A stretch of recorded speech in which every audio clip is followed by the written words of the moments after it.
To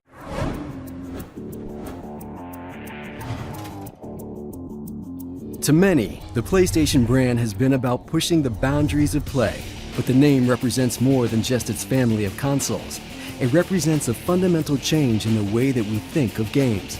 Whereas games were originally considered toys for children, PlayStation has always strived to prove that they can be much more.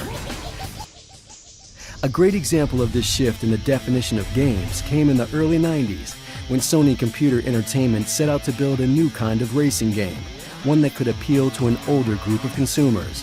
That game would go on to become Gran Turismo, the first mass-market driving simulator.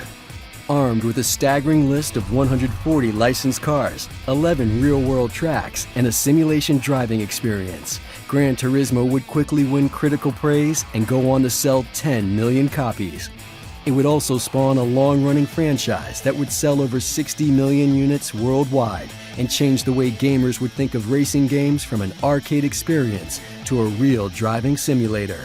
Gran Turismo highlights how PlayStation changed people's perceptions on racing games, but redefined the gaming experience in many other genres as well.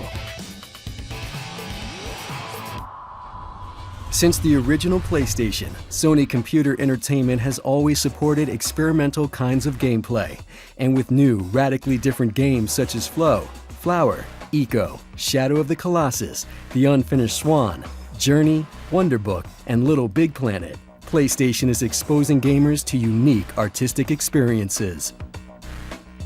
These games do not follow the path of traditional games.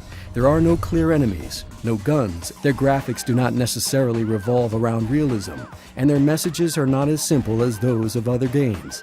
But these experiences stand apart from other games with social commentary, experimental gameplay, unique graphics, and in Journey's case, Grammy-nominated soundtracks.